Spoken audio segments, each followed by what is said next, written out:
Hi, everyone. Welcome to today's webinar on the ROS Data Guide and ROS Data Dashboard. We are really glad to have all of you here today. My name is Nishi Kumar with Apt Associates, and I'm joined by my colleagues Jennifer Bagnall Stewart and, and Claire, as well as our team from HUD. Before we get started today, I'm going to just pass it over to Miriam, who is managing this webinar space, to go over a couple housekeeping items before we jump in. Great, thank you, Nishi. Welcome, everyone. Just a quick reminder that this webinar is being recorded. Firstly, with audio, there are two recommended ways to connect. You are able to use computer audio as well as the WebEx Call Me feature to receive an automated phone call from WebEx. Today, we will be using the chat panel to submit questions. We do anticipate plenty of questions and comments, so please make sure your chat window is enabled. You can use the drop-down menu to send your question and/or comments directly to the panelists or to everyone. And lastly, there is also live captioning available for this event. So to view or hide your captions, please click the closed caption button on the lower left-hand side of your screen. And I will pass things over to Michael Simmons to get us started. Yep. So thank you so much. On behalf of the HUD Ross team, I would really like to welcome everyone to today's session, particularly to our new FY22 grantees. My name is Michael, and I'm joined by my wonderful colleagues, Trey, Dina, and Sandra, also join me from the HUD headquarters. I know I speak for everyone when I say that we're really excited about today's session. In many regards, today's session really gets to the heart of the work that we do with the ROS program. It's impossible to overstress the importance of data collection and its value to our work. The quality of data collection really allows us to do a number of things. One, it allows us to identify gaps in service. It allows us to implement interventions. And even more importantly, it allows us to tell our story of success. Proper data collection is a tool that allows us to understand the degree in which we're really working and helping out residents. So with that, I would just ask that everyone sit back and give your undivided attention to today's presentation. Hope that you gather information that you can use in your everyday work, and ultimately look at all of us who are part of this team, be it app or the HUD team in headquarters, as resources to you as you do this very important work. So I end by asking you to use the chat, tell us who you are, your name, where you're located, and how many years that you've been working with the ROS program. So with that, I would like to turn it over to Nishi and ask everyone to, again, please and give your undivided attention, and hope you enjoyed today's session. Thank you very much, Michael. Appreciate that stage setting there, and thank you, Miriam, for getting us going this morning on all of the tech. So as I mentioned, I have been working with the team at Apt Associates to roll out some new resources for the ROS service coordinators and the rest of the ROS team. And so today's webinar is really focused on the reporting process for the ROS program. Specifically, our goal is to have you walking away from today's webinar with a better understanding of how the reporting process works, why it matters for program success. We want to introduce our new and improved Data Guide 4.0 and help you understand how to use it to ensure that you're reporting your data accurately and that you're collecting relevant data. We want to help you learn how to navigate key views on the data dashboard so that you can really visualize your program impact, and as Michael so accurately put it, really be able to see your program success in a clear way. We want to help you understand how to interpret your data availability score so that you can better understand your data quality and your data reliability. So before we get into the content from this webinar, I want to start with a little bit of audience participation. I want to get a better idea of people's familiarity with these tools. So first, I want to ask about your familiarity with the ROS Data Guide. You should see a poll coming up on your screen in just a few moments. And we'd love for you to indicate whether you are very familiar, you use it all the time, it's bookmarked on your browser, you're somewhat familiar, you've used it before, you know what it is. not very familiar, you've maybe heard of it, you've used it a couple times, or you're not familiar at all. This is the first time you're hearing about it. So if you all could take we'll just take a 30-second pause here to let folks respond to that poll.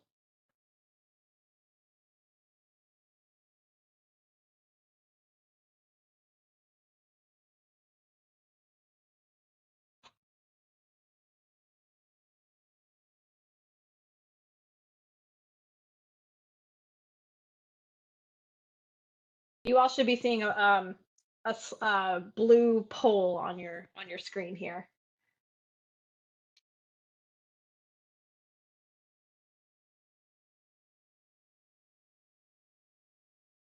I see a little bit of everything here. I know some folks are fairly new to the Ross program.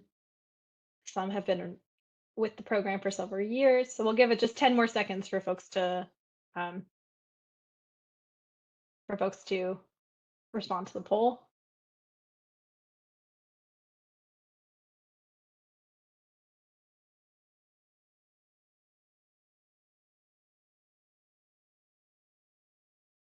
Great. So I think the responses are slowing down, so I think we can wrap up the poll here. And Miriam, is there a way to show the responses to the team? Yeah, it looks like they're showing on my end, but you can correct me if they're not showing on yours. If not, I can share my screen really quick, but it should show a graph that has all 4 options within the same Maybe I'm just bullet. not seeing it. Let's see. Do you see it now? Oh, yes, I can coming up now. Oh, great. Okay. Thank you, Miriam. Yeah. So I'm seeing that 38% of the folks on today are not familiar at all with the data guide and haven't used it yet. So we're really glad that you're here and we're looking forward to introducing you to this tool. And we see that about 30% have used it sometimes, 23% are not very familiar, they've used it a few times, and then 9% are very familiar. So I want to reassure everyone that that today we're going to be including some content to kind of orient you to the guide, and we're also going to be talking about some of the newer features. So even those who are already familiar with the guide will hopefully walk away with a better understanding of the options that are in the new and improved data guide 4.0. So now I want to move on to my next audience participation piece, the data dashboard. So same question for you all about the Ross data dashboard, which is the online data visualization tool where you can see your Ross data. We'll have Miriam pull up that same poll, and you can tell us whether you use it all the time, you use it sometimes, you've occasionally used it, or this is the first you're hearing of it. Let us know.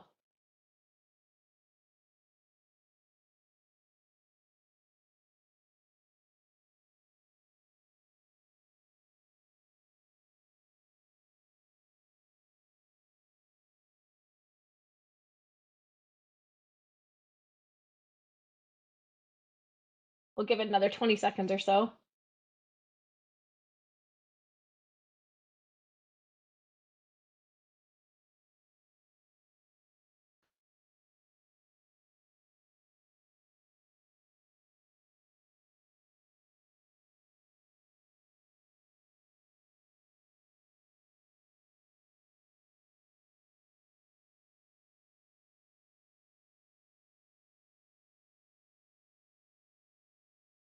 Great, I think we can pause there.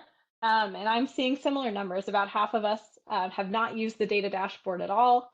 About 25% are not very familiar, have used it a few times. About 20% have used it sometimes, and about 5% are very familiar. So again, this is going to be a great opportunity for us to share some new updates with those who are already familiar with these tools and to introduce folks who are new to these tools to all the useful ways that they can leverage them to better understand program data.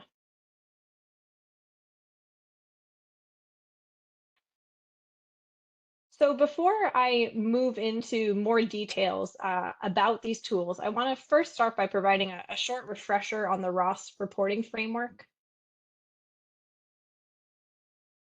So first, I just want to reiterate why the Ross team has been investing so much into building out these reporting tools and these reporting frameworks.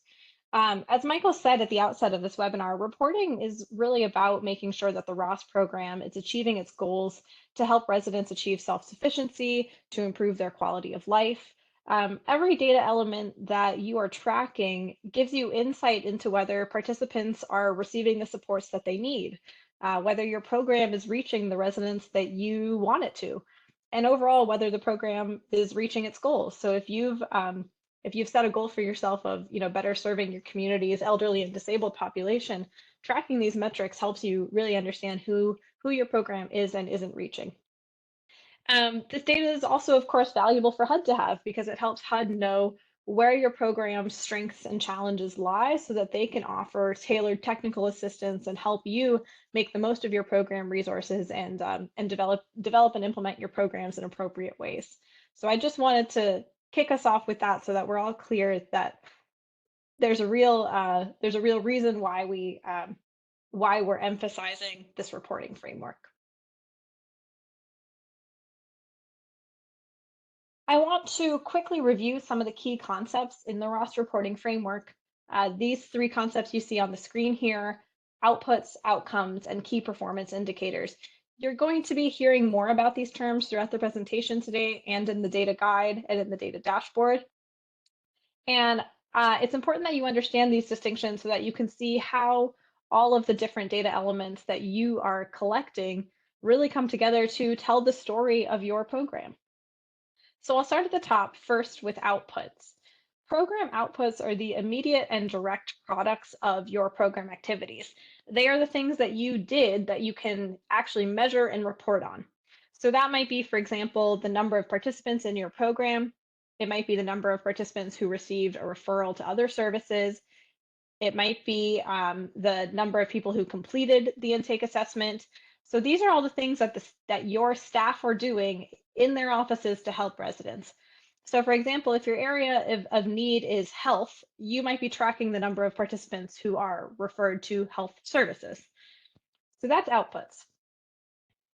The next piece is outcomes. These are the desired benefits for your residents and really the goals that they have that the Ross program can help them achieve. I'm seeing comments that folks can't see the presentation. Is that, are others having that experience?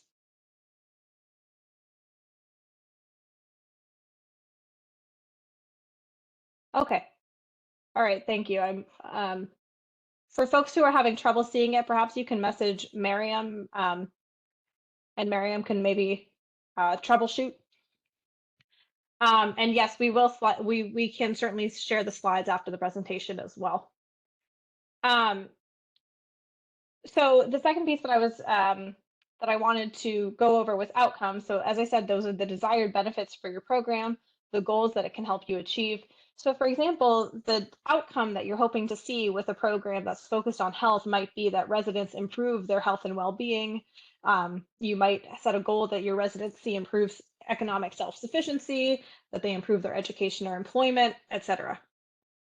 And then the third piece of the performance measurement framework are key performance indicators, or KPIs. So these are indicators that measure whether we have achieved that desired program outcome. And what you'll see about KPIs is that they're a lot more concrete than outcomes. For example, we might say that the outcome that we hope to see is better health, but that's pretty tough to measure. So instead, we can track how many residents completed an annual medical examination. If we see that number increase, we can feel confident that we really are achieving the desired outcome, which is improved health. So that's the distinction between the outputs, outcomes, and the key performance indicators.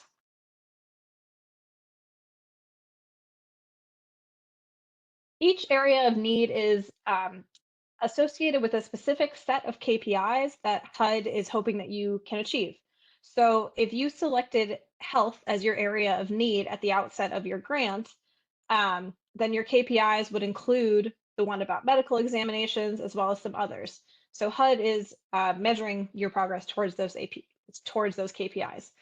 But again, the key point here is that grantees would have selected an area of need at the outset of the grant, and that area of need dictates the KPIs and the outcomes that your program is seeking to achieve. And some folks have selected more than one area of need, of course.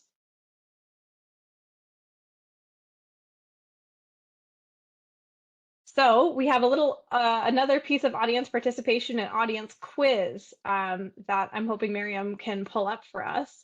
So looking at what we just spoke about, we're challenging you to determine whether these metrics are an output, an outcome, or a key performance indicator. So starting with 1, the number of individuals receiving service coordination. 2, the number of unemployed residents who become employed. Or 3, the residents who improve their economic stability.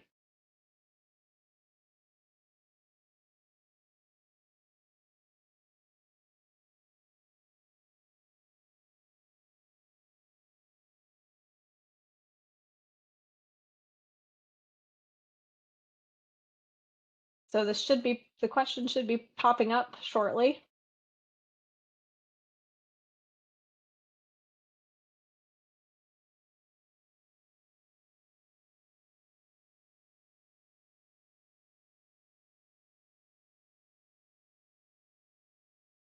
Miriam, I'm seeing the number of users, but I'm not seeing the question pop up just yet. There you go. That should now trigger the Perfect. Yeah. Perfect. Okay. Sorry about that. So starting with number 1, is the number of individuals receiving service coordination an output, an outcome, or a key performance indicator? You can respond on the poll here.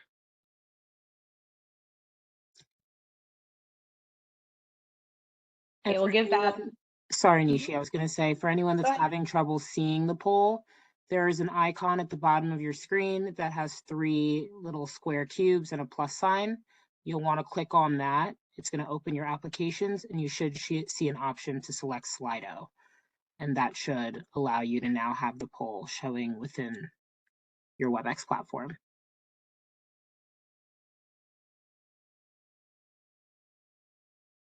Okay, so we'll give folks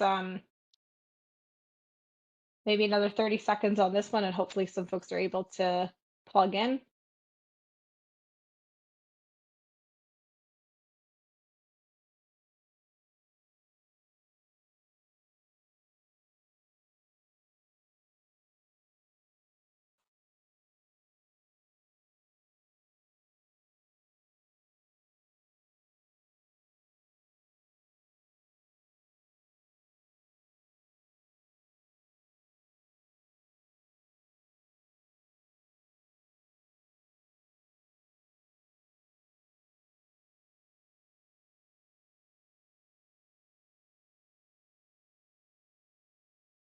Okay, I see some more folks joining, but it's slowing down, so maybe we can show the response for this one. All right, so most people selected output, and that is correct. The number of individuals receiving service coordination would be an output. That is the immediate next step after your program activities. And it's something that your own staff are doing to engage participants. So we don't know what their outcomes will be after they receive that service coordination, but the fact that they received service coordination is in and of itself an output. Great. Can we move on to the next question?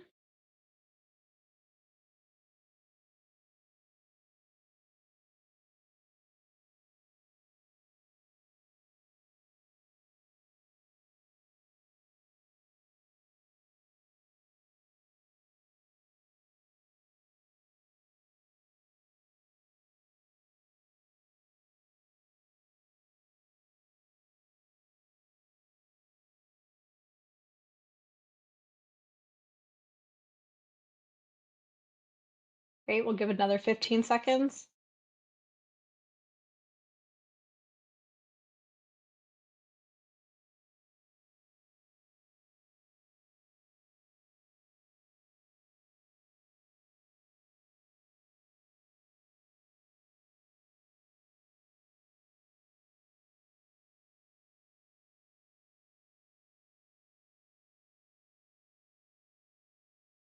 Okay, Miriam, I think we can show the response.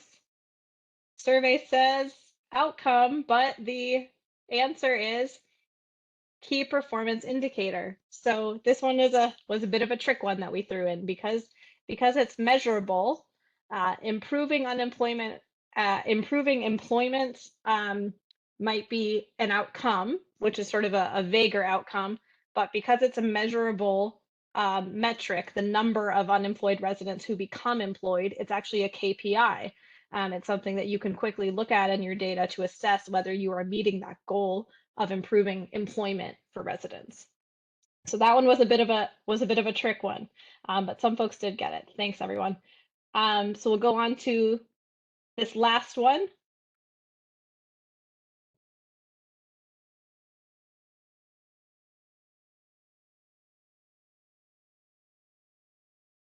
Is residents improving their economic stability an output, an outcome, or a key performance indicator? You give that 30 seconds.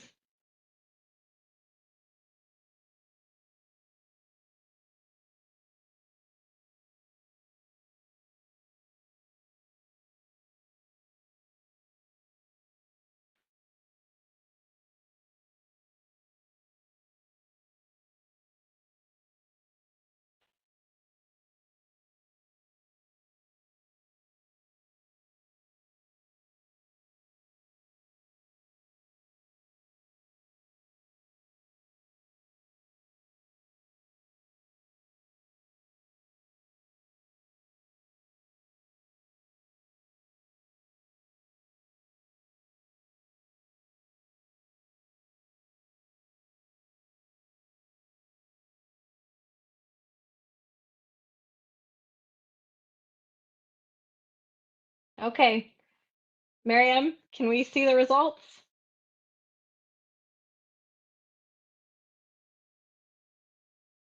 And I'm seeing survey says outcome, and that is correct. So 88% got that correct answer. That is an outcome.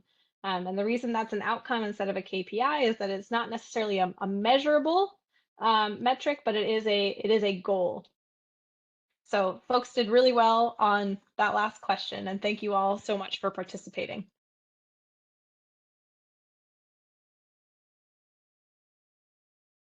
So before I jump into the data guide here, I'll just pause here for a few moments just to see if there are any questions about what we just talked about. That was obviously quite quick, but it was really just meant to be a refresher on the on HUD's reporting framework for the Ross program.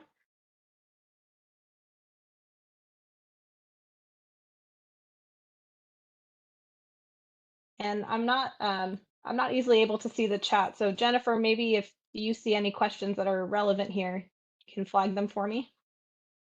Hi, Nishi. I saw only one question so far, but it was asking, can you put, from Bill Clemens, can you put in the website to access the RAS dashboard?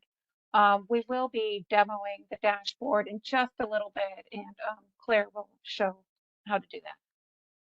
Yes, absolutely. I also see a question in the chat. Will there be a recording of this training? Yes, this will be posted after the training, and we'll also share the slide deck, which will include links to all of those resources. I see one question, is the main difference between an outcome and a KPI that one is measurable and the other is not? I think that is an important difference between them. I think of outcomes as being like the goals of your program, and the KPIs are the metrics that you collect to see if you are reaching that goal. So you might set a goal that we want to improve self-sufficiency for residents, but the metrics within that might be that we want to see household income go up, or we want to see employment increase. So I think of, I think the way to think about the KPIs is that they are measurements that you make on the way to the outcome that you're interested in. I see a question about in-person trainings. I'm not aware of any in-person trainings that are coming up, but I don't know if folks from the HUD team have anything to add on that.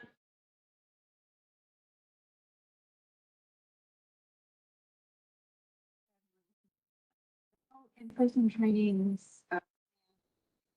very near future, but we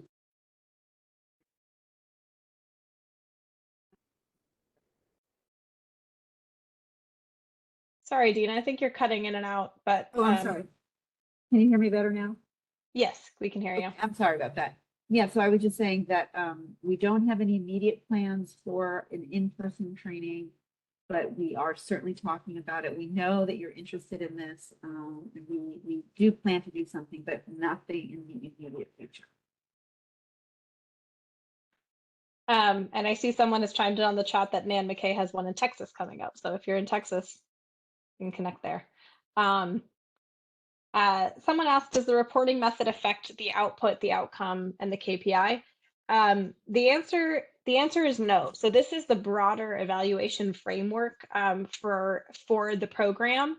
It applies really whatever system you are using, whether you're using Grant Solutions or something else to track your metrics. This framework still applies. Showing how to clone data from year to year, I want to pause and postpone on that because we will be having a conversation about the data dashboard in a little bit. And so potentially we can talk more about that at that point. And yes, we will be sharing the slide deck and the recording of the webinar.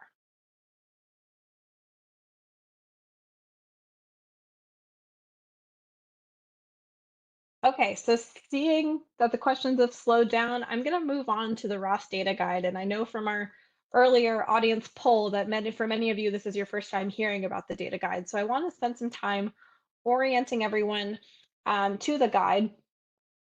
And particularly for those who were already familiar with the older version of the data guide, I want to tell you a little more about what we've done to streamline this new version of the guide, Data Guide 4.0, we're calling it.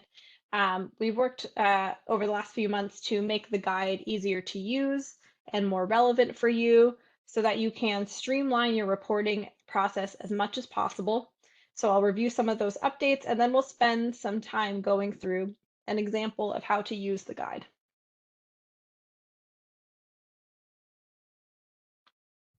So before I get into the data guide in more detail, I want to let you know why HUD has this data guide for grantees. The guide is really a resource to help you with meeting the reporting requirements of the ROS program. So perhaps the biggest feature of the guide, and maybe the piece that those who have used it, perhaps this is the piece that you have most frequently used it for, is that it includes a large selection, pardon me, of data elements that you might report on under each area of need. It also tells you which of these data elements are required for you and which ones are optional for you to report on. So in that sense, it's a really valuable quick reference tool for you if you have questions about what is it that I need to be tracking, what is it that I need to be reporting. So that's one piece of the data guide. But it also includes additional content about the reporting process that will hopefully make the process a lot clearer and a lot easier for you. So it includes some discussion of that performance measurement framework that we just talked about. It includes some discussion of the data availability and data quality scores, which is something that we'll talk about in the second half of this webinar. And then it also includes some other tips and tricks for successful reporting. So for those who haven't spent much time with the data guide just yet, I would encourage you to spend some time just familiarizing yourself with it because it is a really valuable tool for understanding the data that you need to report. And as I mentioned, over the past few months, our team, in collaboration with HUD, has been reviewing the data guide closely to make it easier to use and to make it easier to navigate. And so I just want to summarize some of the key changes that we've made over the past few months.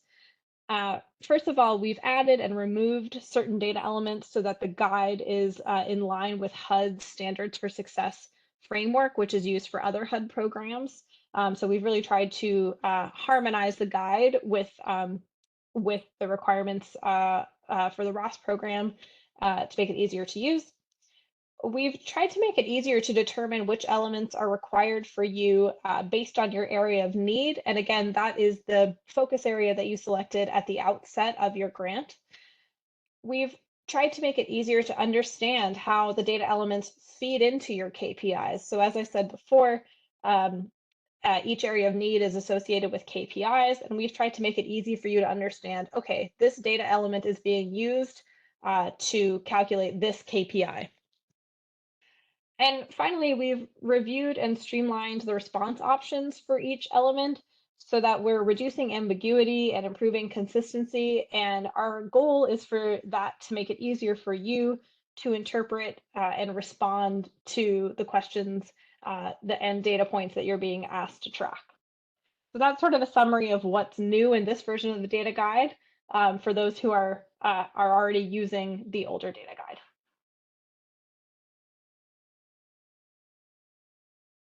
I see a question about where you can find the new data guide. It is available on the Ross program page on the HUD Exchange, the new data guide.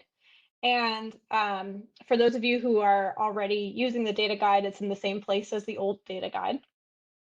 For those who haven't explored this program page on the HUD Exchange, I really want to encourage you to take the time to familiarize yourself with it because it also includes webinars, includes the Running Ross Step-by-Step program guide, which is a really valuable resource. It also includes links to the data dashboard. It includes a quick reference guide for data quality, which we'll talk about in a little bit. So I won't walk through everything that's available on this webpage right now in this presentation, but I will say that there's a ton of valuable resources on the webpage, and so I encourage you to take some time to familiarize yourself with the resources on that HUD Exchange program page.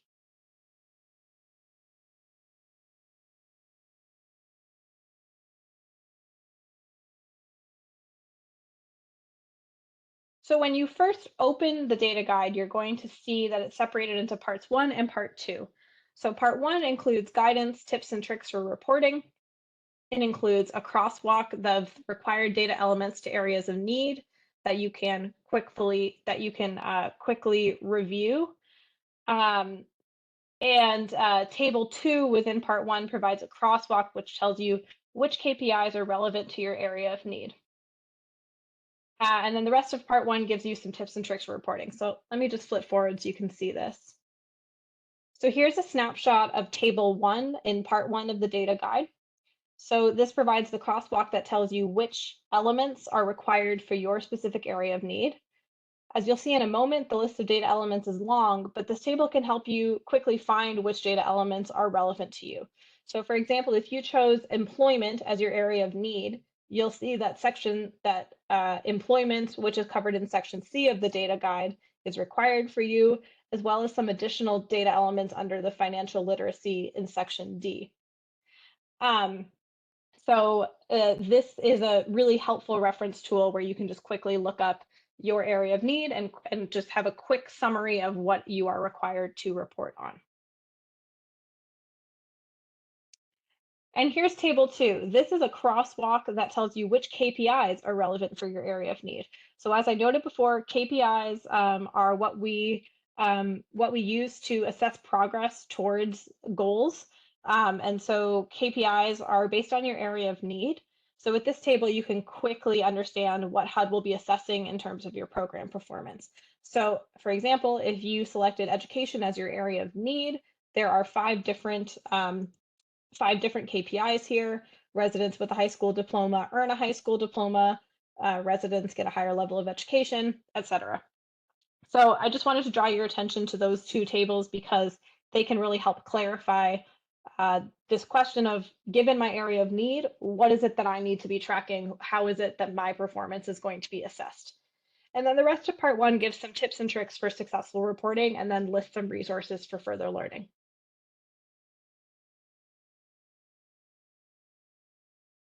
Part 2 is that detailed inventory of data elements that I was just speaking of. So part 2 is where we list out every data element that you might report on with a brief description, the name, and a list of the potential response options.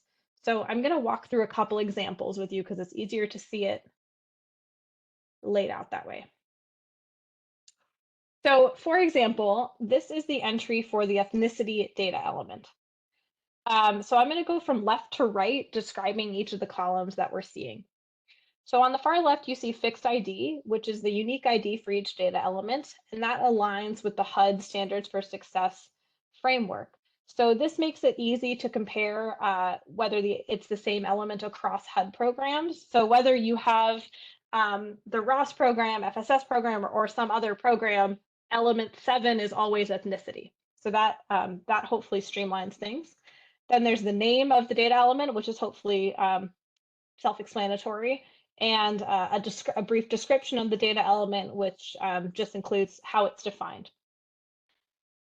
Then we go into the response options in the middle of the columns here. So what I want to flag for those who have been using the older data guide is that in this new data guide, the response options have been updated.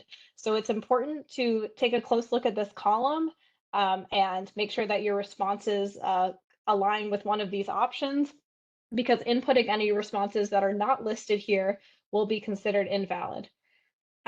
There's a few things I want to flag on the response options.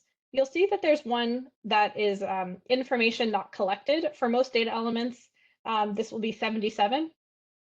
It's the number that you would input to indicate that the information was not collected. The only time that you should use that data element, or pardon me, the only time that you should use that response is if you are actually not tracking that information. And it's effectively the same thing as leaving it blank. It's saying, I don't know. If you ask the question and the resident did respond to you, in this case, you would select 1 or 2. The resident is either Hispanic Latino or not Hispanic or Latino. If you ask the resident and they didn't want to answer the question, which is their right to do, then you would select 88. If you ask the question and they didn't know the answer, then you would select 99. So the only time that you select 77, it indicates that you didn't ask the question, you're not tracking the data at all.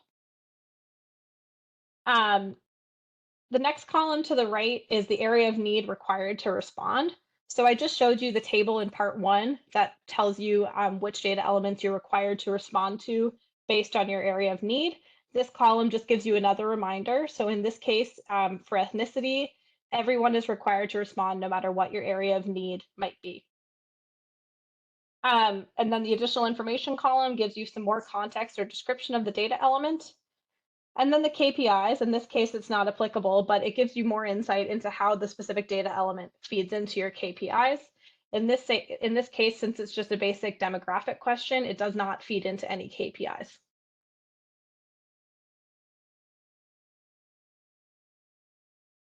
So I'll do another example here of occupational skills training. So as you can see, fixed ID, data element name, description is all similar. You can see that the response options look a little bit different than the last example, which makes sense because this data element is capturing a service that was rendered rather than basic demographic data. So here we only have 3 options. Yes, that this client received occupational skills training. No, they did not receive the training. And that could be for any reason. For example, they didn't qualify for the training, they weren't interested in the training, they were offered the training and they said no, etc.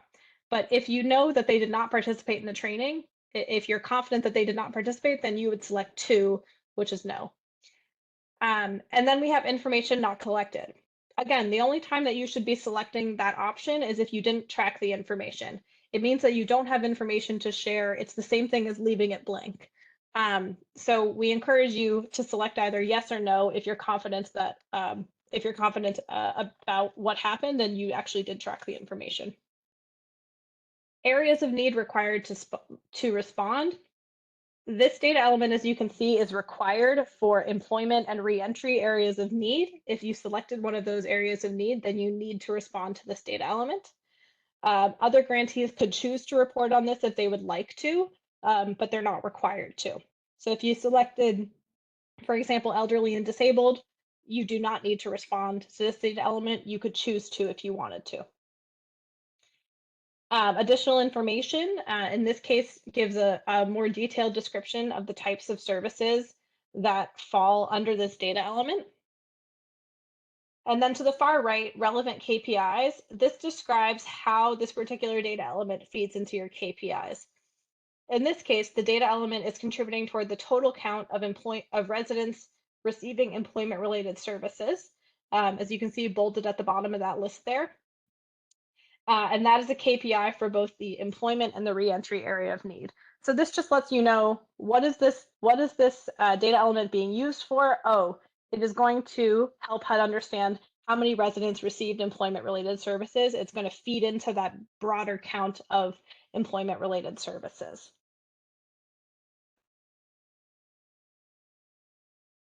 There's quite a few questions in the chat.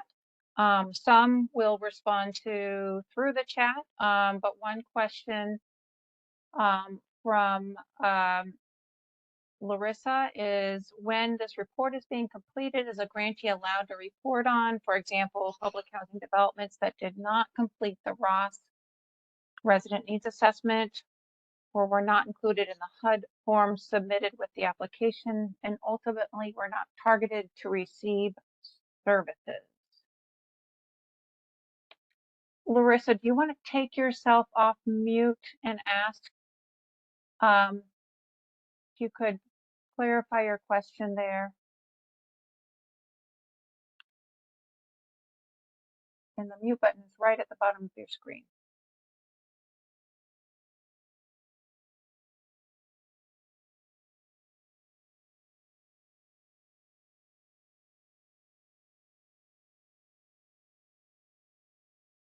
Unable to unmute. I'll have to go ahead and just promote Larissa really quick if she's coming off of mute. So sorry, Larissa, give me 1 second.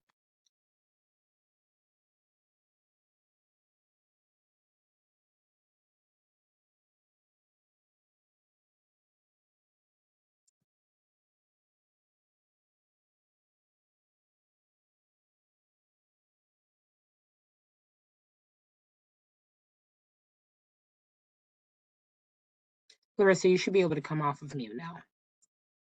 Oh, thank you so much. I appreciate it. Yeah.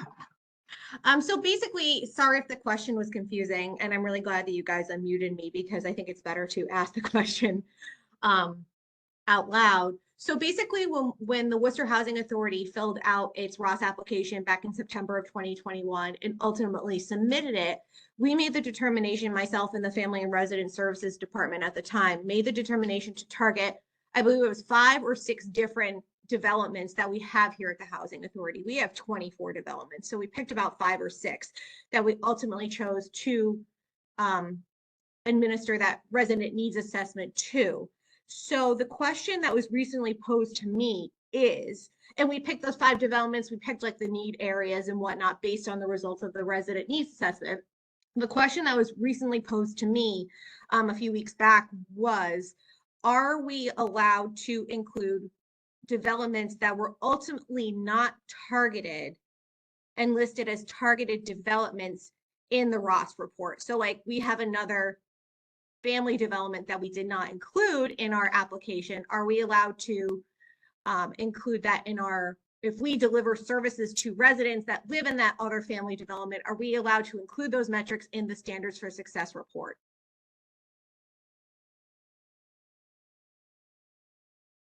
I think that's probably something that we'll want the HUD team to weigh in on. My initial thought is that that sounds like it would be a non-participant in the Ross program, but right, it would technically be because they wouldn't be living in one of the targeted developments that we initially listed in the application. Okay, I wonder if anyone from the HUD team or Jennifer or Claire, if you have thoughts, could weigh in on this question. It's definitely a great question. Are these, okay, so I would say 2 things. One is, your caseload, have to be careful with your caseload, right? Because we want you to serve at least 50. If you're stretched thin and you're going to other properties, you got to be careful. If they're non-participants and they're public housing residents, I would say you can report on them as non-participants. Report as non-participants, am I hearing you correctly? Yes, that's what I would say. If they haven't had a need, yeah, they don't have needs assessments, right? No, so like, for example, the other family development that I'm discussing, we did not administer the resident needs assessment to them while we were completing the application. Okay, but you're saying you're now serving another property and this property and or maybe you're serving some residents at this property. Are you doing a needs assessment for these residents? No. Okay, then they would be non-participants. And you Okay, could so then they you would could not report be, on them. Right, you could report on them as non-participants. but they wouldn't be included, but so they could be factored into the standards for success report, but in the end, when HUD reviews the report, they wouldn't count like towards the final numbers. Is that what I'm understanding? No, I mean, they would count in your total of non-participants. Okay, Yeah, okay. because This is a great question, and yeah, go I'll ahead, weigh sorry. in too. Yeah, Uh, please. and this is for everyone. So why HUD is stumbling with this is not so much because of who is eligible to be served. The issue is if other things happen, like repositioning of that housing, then it becomes important what developments you have in your application. So I would say for anyone, the general rule is public housing residents can be served under the Ross program. If those developments continue to be public housing, then you should reach out to the Ross mailbox to see if you could amend your grant to add those public housing developments to your Ross application.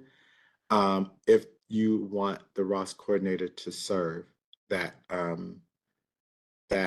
property, and I think we can work it out that way. But as for the reporting, yes, they'll be recorded as non-participants. Then I know another question you may have, Larissa, is then for NOFA purposes, what does HUD count for the number of people served? Correct. I would say generally the number of people served, we count participants and non-participants.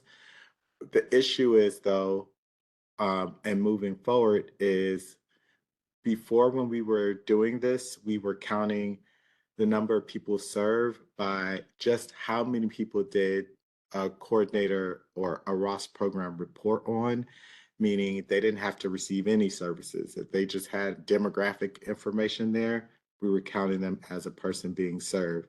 Moving forward, we're losing that leniency because we really want it to be about who actually received the service. And unfortunately, in the Ross data dashboard, we're not going to see non-participants that received the service. And so I think maybe amending your grant and going that route may be best if you believe the number of non-participants may be greater. So if they continue to be public housing, and if they were public housing, there's no repositioning happening, then talk to the Ross team about amending the grant to add those developments. Okay, thank you so much. Yep. We'll take a couple more questions. I see we have a couple questions about ethnicity. So for clarification, are you saying now instead of selecting ethnicity, you will have to select a number in the system, or is that how it's shows on your end? And also wanting some examples for gender and race, to give some examples of those responses. Sure. The question about the numbers, I'm actually not sure what it looks like from the input end. My assumption was that it's a numeric input. If so, you should use those numeric codes. If your software system allows these options, then you can select the options. The question about gender, I don't have a slide on the race or gender examples, but but I'm happy to walk through it if someone else is able to pull them up, or I can just talk through it. But in general, I think the data elements, we've tried very hard to standardize those columns so that they follow all the same logic. So with race, you'll see it should look quite similar to this example from ethnicity, where you would have the racial groups here, the description here, and it shouldn't be related to any relevant KPIs because demographic information generally isn't. And like ethnicity, it should be required for all grantees. So I would encourage you to spend a bit of time just familiarizing yourself with the data guide and flipping through it, and you'll be able to see a lot more elements. One of the This is- questions.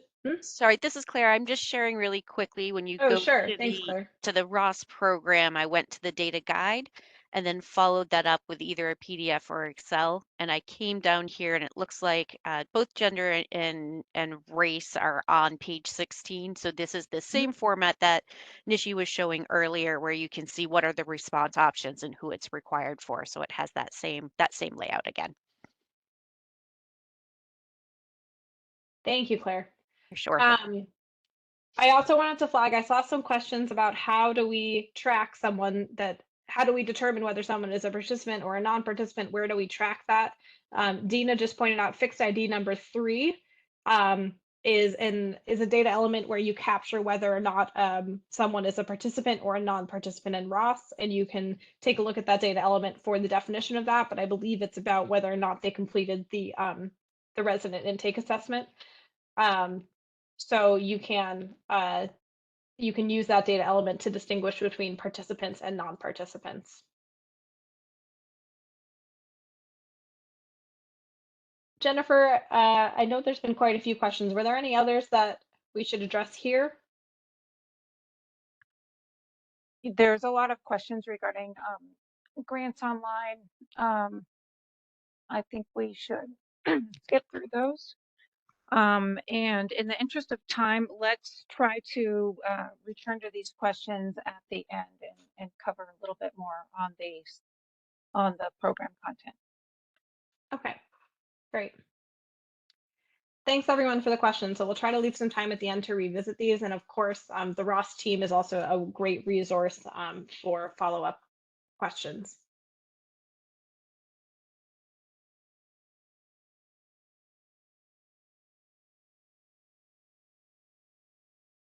Okay. Let me flip forward here. Great, so I've got one last quiz here, and it is an open book quiz. So feel free to have the data guide opened up to help you answer this question. But what we want to quiz you on here is, if your area of need is elderly/residents with disabilities, which of these data elements are you required to report on? Now you may choose to report on any data element you want, but which are required for you?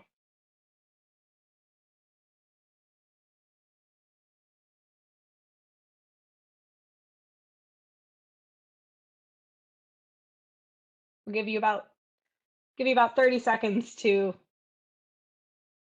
sort through the data guide, and I'll remind you again that there's a tables in part 1 of the data guide that can help you make sense of this. Yes, we can certainly share these slides, make these slides available after the presentation for folks to download.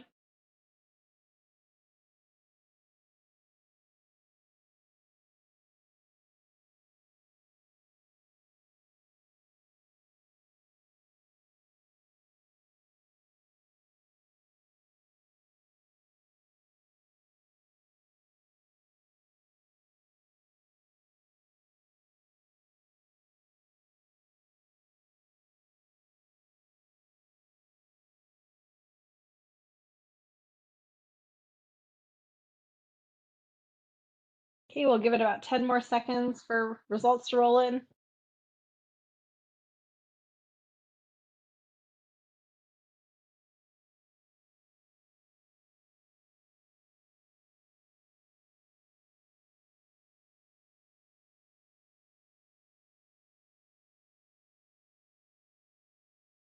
Okay, Miriam, can we see the results?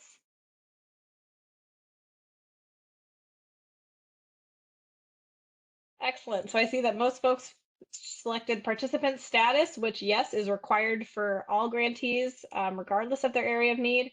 Disability status, which yes, is required for elderly and disabled. So it looks like most folks got these right. Excellent job, everyone. Okay, I am going to flip forward here and we're going to get into the Ross data guide. We want to make sure we leave time for questions on this too. So now that pardon me, I've already talked about the Ross data guide. Now I want to talk about the dashboard. So I want to make time to share this resource with all of you. So just a quick overview of the data dashboard. It's a great tool for understanding your program's reach and your program's impact. It provides a really comprehensive visualization of your program data, and it can really help you answer some key questions about your program, like who does our program serve? What are the outputs? And are the outputs translating into outcomes? Are we making progress towards our KPIs? There's also a great view where you can see how your program compares to other similar grantees programs and where you can improve. So it's a great opportunity for you to understand your data better and get a better idea of where your program can be strengthened and what the current strengths are. So I know one of the big questions is where do I find the dashboard? And it's the same page where the data guide lives, the Ross program page on HUD Exchange. And you'll be able to see a couple different views. You can see it by grantee. You can see it by, and within grantee, you can search for grantees by name as well. So with that, I'm going to turn it over to Claire to do a bit of a demo on this dashboard. And Claire, I'm going to make you the presenter here. Got it. Just stole it myself. So I'm starting here. I had this up already for the dashboards part here. When you come to that HUD Exchange program for Ross and you go all the way to the bottom, you're going to see that same screenshot that Nishi just had up on the dashboard. If you click on this Ross SE dashboard, it's going to open that up.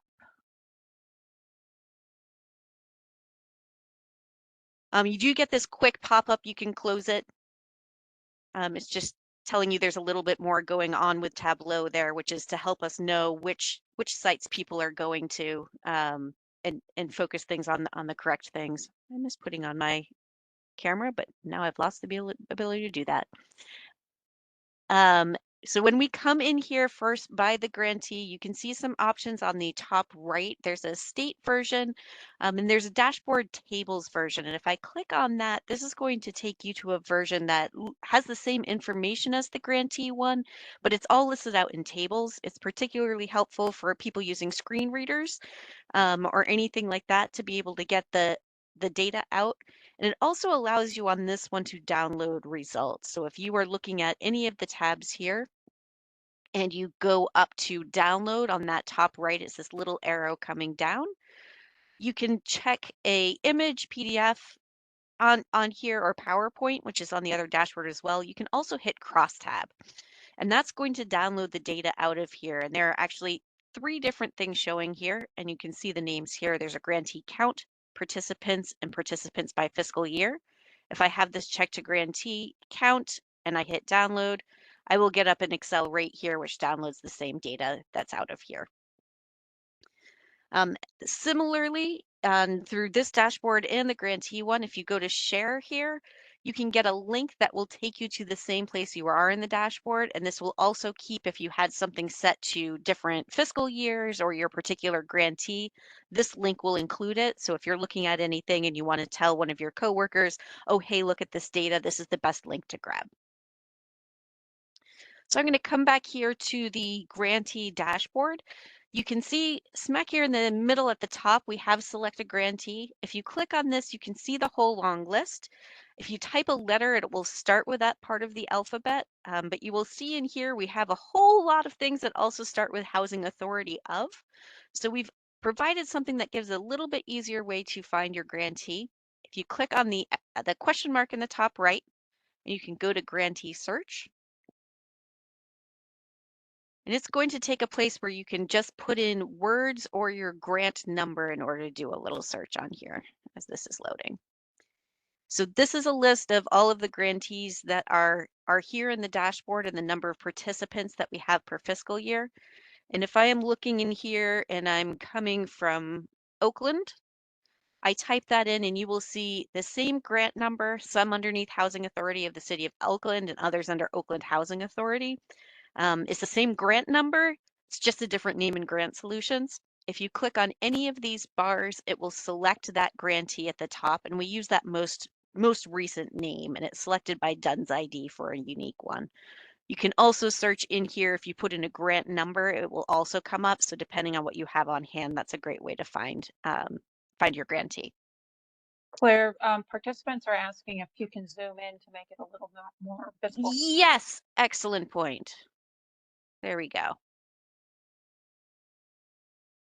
Hopefully that's a little bit easier. So this was when I'm at the home page. When you hit this, the question mark is what brings down this drop down to go to grantee search, and it's also available in this first tab to see it.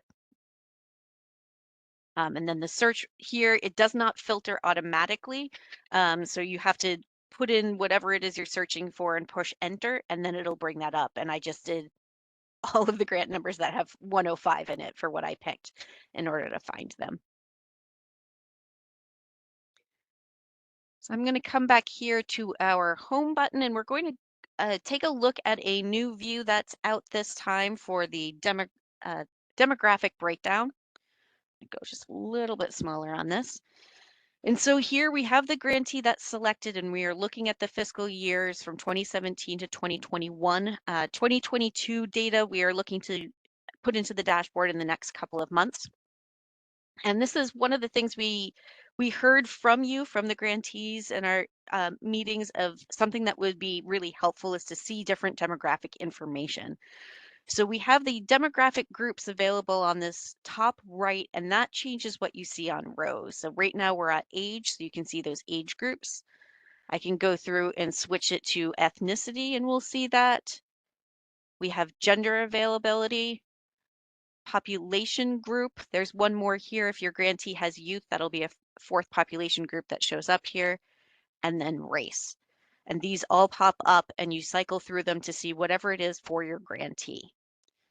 As you will note here in parentheses, we have the number of participants, and there's two down here that actually have stars. And what we have, there's a note here at the bottom about it as well, that if the number of participants is 10 or fewer, it's being suppressed. That is both for a potential privacy concern, and also because if you look at rates for people, when you have a smaller denominator, they're a little bit less trustworthy. So having it be more than 10 gives you a little bit more trust in what these numbers have. So we have in these first two columns here a metric that is the percent that received at least one service. And in this case, we have 21 participants, and then 21 of them who are 18 to 29 received at least one. So that's 100%. And then we have our average services per participant per year. So if I'm looking at, say, people who are 30 to 39, we have 1,022 services that were provided over these fiscal years, which is 87 person years. And this gives us an average of 11.7 services per year of any kind of service. And you can see that this increases as we get to people who are older for this grantee. And then we have three different bar graphs here. This first one we are looking at by area of need, and we have education selected. So we have the percent who received at least one education service. So this is very similar to that first column. And we're looking, okay, for our 18 to 29-year-olds, 6 participants received at least one education service, which is out of 21, which gets us to the 29%. And we have this gray bar here, and that is giving us the number across all participants who are not suppressed. So our 80 to 90 plus are not included here, but that's 20% across the board. And again, this second metric is very much parallel to that first total services, which is the average education services per participant per year. So these are not leading to those 122. We're looking at more like a half of a service per year, which means there might be someone receiving one service every other year. is sort of what that is turning out to be, and then you can see that overall number.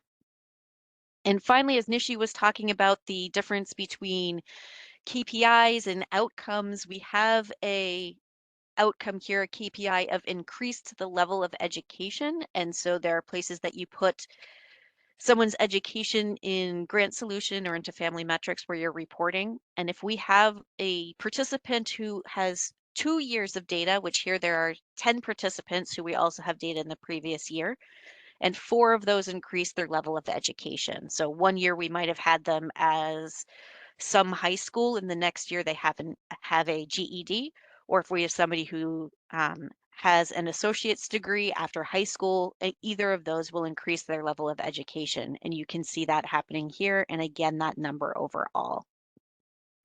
As we go through these areas of need, when you switch that, the elements in this gray box change up.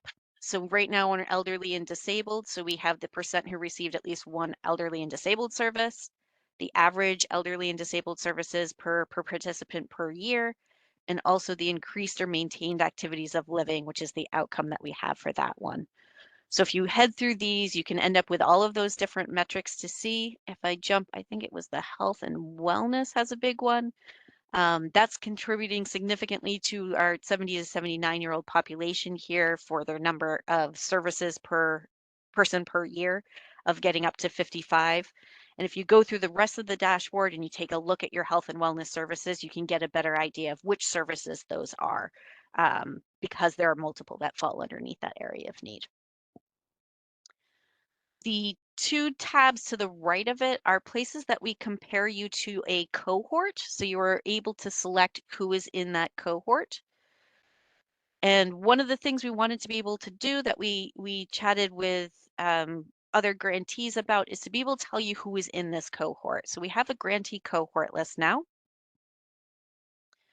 And if we are looking at it, this has your grantee, it has your area of need as reported to HUD, and this is giving you which of those elements are required to report on. So for this grantee, there's education, elderly and disabled, employment, financial literacy, and health and wellness.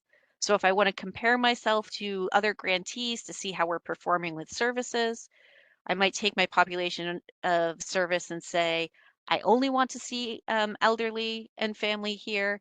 I might want to say that their area of need, I'm looking at a particular thing about employment. Let's grab the grantees who have employment here. And so we are now at 54 grantees for there. That's 12% of the population, and you can actually see who those are. So what is the state? What are their names? If you see anyone who is performing particularly well and you want to talk to them about what they are doing, this gives you a better idea to say, so who is it? Who are in this group that we might want to contact going forward? Claire, folks are asking if you could zoom in again, and they're also asking, can you do comparables to other agencies? Other agencies to a particular agency, a particular other grantee, is my assumption. That's the question, but I think the point of this view is that you're comparing to a cohort, so a set of agencies. Is that correct? That is correct. Yep. So we don't have the ability to say, I am Oakland and I want to compare myself directly to blueprints. It is just at that cohort level. So when you're looking at this and you've selected these 12% you want to see, and you're seeing how that changes for your population, that cohort is the light gray here, and you can see how you perform compared to them, and see how that kind of works out both on the services over time and the grantees service comparison. I can go in a little bit more.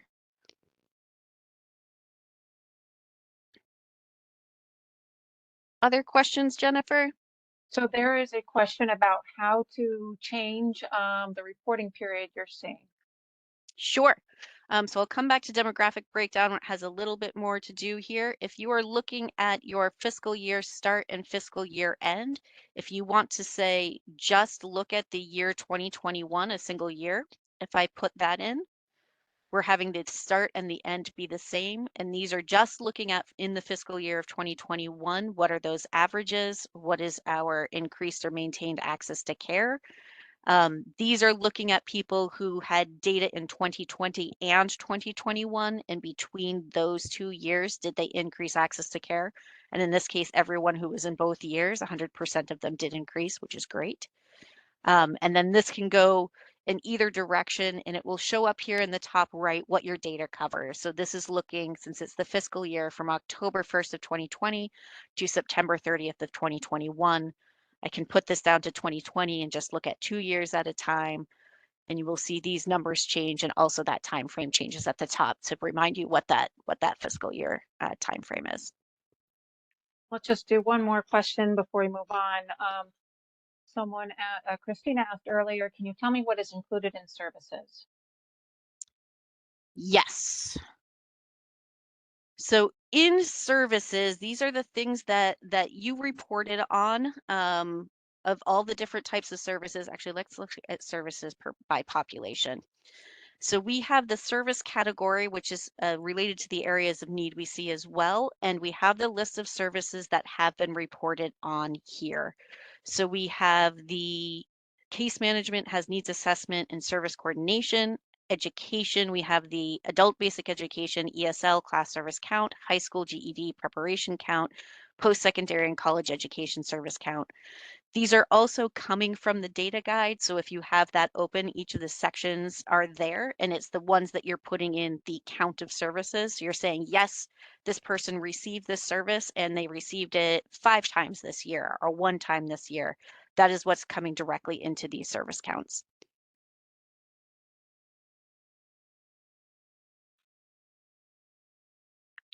Thank you. Why don't we move on and try to address more questions at the end? Alrighty, then we will come back to Nishi to get us onto data quality and data availability. Fabulous. Thank you, Claire. Thanks for that demo. One moment to reorient. There we go.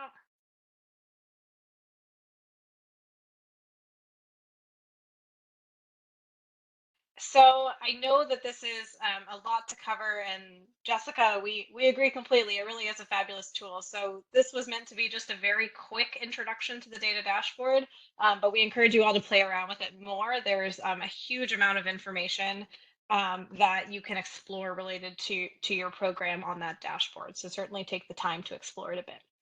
So now that we've sort of oriented to the data guide and the data dashboard, I want to talk very briefly about one additional element of data reporting, which is data quality and data availability. So data quality is a really important aspect of your reporting. Data quality is all about how well your program data describes what is actually happening on the ground. What services are you providing? Who is participating or not participating? What outcomes are your participants experiencing? And there's 2 important aspects to data quality. One is data availability. And what that means is that your report is complete. Have you captured all of the data elements that you are supposed to and that you need to demonstrate what your program has been doing? The second component of data quality is accuracy. And accuracy is about how well your data captures what really happened. Is your count of people who received a referral to services too high? Is it too low? Is it right on target? So that's the distinction between availability and accuracy. It's about completeness versus whether it is measuring the true number. So we do have a pretty useful tool that you all can use to assess your data availability, which is the first part of that data quality piece. And it's called a data availability score. And what it's meant to do is to indicate how complete your data is. And that can be really valuable for a couple reasons. Really, it helps you understand whether your program is capturing everything you want it to, and makes it easier for you to demonstrate the impact of your program, right? We all want to have complete data that really gives a real picture of what we've been working on. I'm going to give a very brief overview of this, but I would turn you to a resource that's now up on the HUD Exchange. The Ross Data Quality Quick Reference Guide gives a much more detailed overview of how the data availability scores work, but I'll give you a rundown for now. So your data availability score is calculated by looking at your required data elements. So remember earlier we talked about how some elements are required and some elements are not for each area of need. So the data availability score looks at the required elements and it calculates how many valid responses you have and versus how many invalid responses that you have. So every valid response will increase your data availability score. The valid responses are going to vary based on data elements. It might be a yes or no question, in which case yes and no are both valid responses. It might ask for a date, it might ask for a number, or it might give another set of categories to choose from. As you saw when we went through the ethnicity and the gender data elements, this list is a little bit different. But all of those, whatever you choose out of that list of valid options is going to increase your score. Even if the individual refused to answer or if they didn't know the answer, that is still considered a valid response because it means that you asked the question and you did get a response, but the response was, I don't know, or I'm not willing to answer that question. There's another set of responses that will decrease your data availability score. So that information not collected option, which we talked about earlier, will decrease your score. Similarly, if you leave the field blank, that will decrease your score. And finally, if you give a response that is not listed in the response options column, that will also decrease your score. So for example, if the options are yes or no, and you input 4, then that will also decrease your score. And I want to make very clear here that this is just based on your required elements. So the other elements that are optional for you do not feed into this score.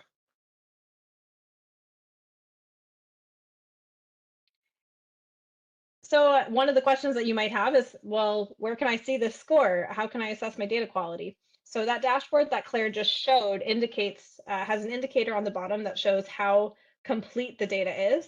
And you'll be able to see on the bottom a legend that shows you whether your data is considered complete, which means that you've got between 75 and 100% of the responses that we expect. Partially complete, which means you have 50 to 75% of the responses that you expect, or incomplete, which means that you have less than 50% of the responses that we expect. So I'll turn it over to Claire again quickly, just to walk us through this page. Thanks, Nishi. And I know that this is small right here for what we're looking at. So I might actually pull this, as much as I said that, pull this up and share again. So what we have on our data availability is we have looked at what is your, let me steal this right here. Here we go. What is your, what are your area of needs and what does that mean for what data elements to collect? So if we have in here, we have these split up to the different sections of the data guide. So we start out with the general resident information and we see over the course of all of these, the required elements are, there's 92.2% data availability. This means if you're looking at breakdowns by age or by ethnicity, or if somebody is a work-able adult or has a disability, you can be pretty confident in the numbers that you're seeing are there and to be trusted. When we're looking at employment, the required elements are down at that 38.7%. These are now just the required elements. And if you hover over any of these little dots here, you will see why. So this one is the employment status, which we do have 94.5% have valid values here. And that's required because of the employment area of need for this grantee. Down here on the lower end, we have a job development service where only 11 of these have valid values, so it has a lower data availability on it. So we have this top line information here heading to our grand total. We do have non-required elements available here if you are curious about in the future, have we collected this, or if I'm looking at something else, what population there is kind of all filled in and going to help us out with. And then at the bottom here, we have a list of all of those elements, not just with the icons, with all of the names of them and what is that percent available right now. So the top summarizes it up and the bottom gets us down to these various elements here. And then we have that complete and incomplete. Can I get to the right now? I don't think so for how I've how I've blown it up. But these are those percentages also are reflected in here. So you can see that with an open circle in red, a half circle with orange, or a full circle with green, to show how is that data availability for that area of need, for that section of services, or our grand total. And I'll stop sharing with that. A couple questions, Claire. Folks are asking, how do you get to that data availability page? If you could walk through that. If it shows participants or non-participants, I believe it's only participants data. Yep. And one other question after you show that. Sure thing. So when you're on the home page here, there's a couple of different ways to get to it. Actually, the biggest one is on home. You'll see little screenshots of what we're looking at. We have basic metrics on the top and data availability is up there, which I'll click on in a second. Services in depth, and then outcomes in depth. When you are in the basic metrics here, when I click on data availability, there's these little tabs across the top that can get us to all of those basic metrics. At any point, you can go to home and get back there, and then you'll have the other ones that you can get to. Additionally, here, there are the tabs across the top you can select on, or this drop down, depending on what is easier for you. But most of the easier navigation comes from going to home and then clicking on that element that you want to look at. And was there additional question, Jennifer? So there is a question, what if we think our data is incorrect? For example, family metrics doesn't always give the exact KPIs or outcomes that are in the grant. Yep. So if you have a question about the data itself, you want to go to the ROS-PIH HUD.gov email address and check in with them. So if you're looking at this and think your numbers don't line up, it's not what you would expect, we have that email here, and also on the information, the questions part that you can go to contact Ross and take a look at those individual data elements and see what might need to be resolved. If you're looking at it that, and in your system you're seeing, I have this reported everywhere, but it's coming out at 10% or something like that, and then we can investigate down into the depths of what's going on. Claire, can I add to that?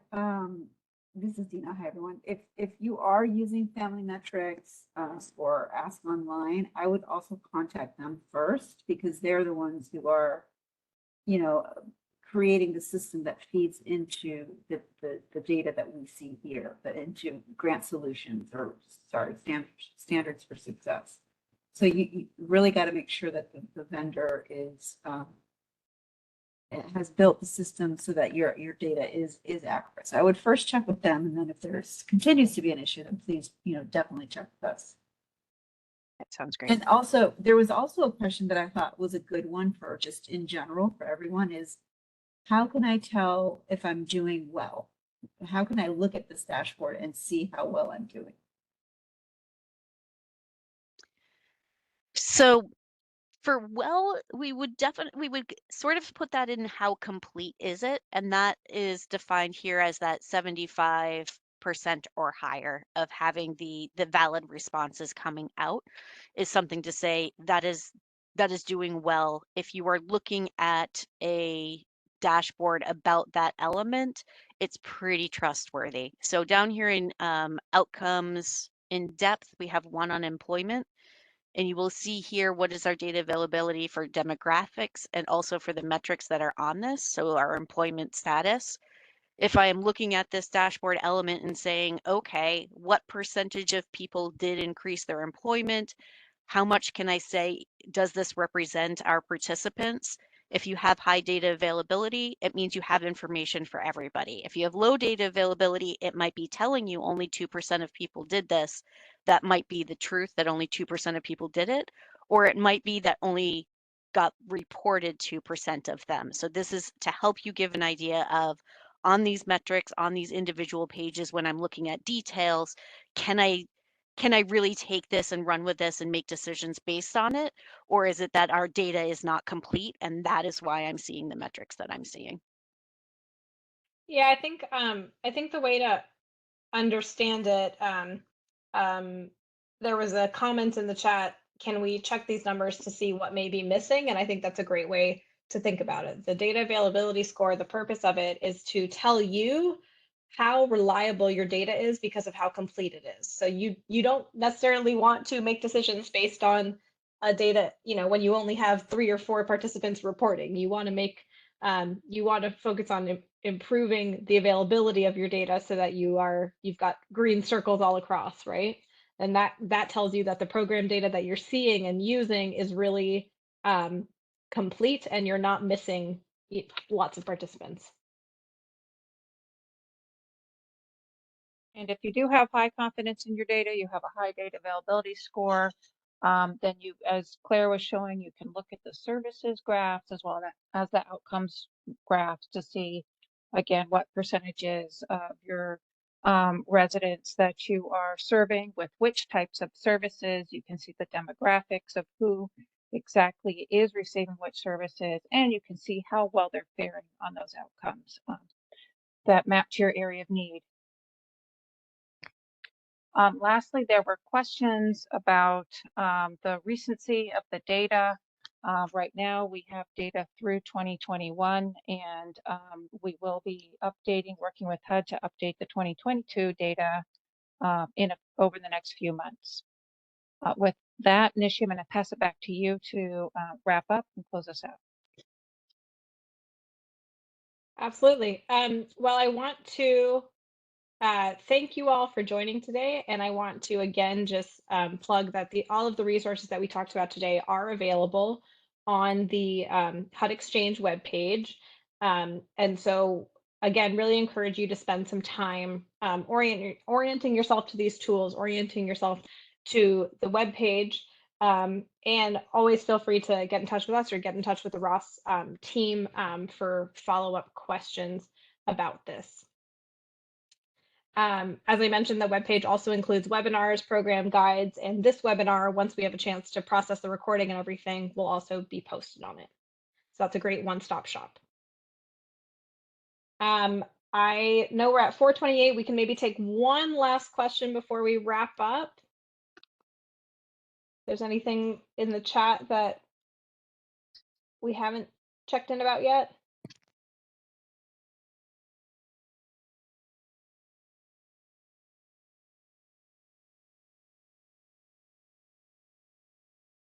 There were a lot of questions here. Let's see. If anyone would like to take themselves off mute to ask a final question.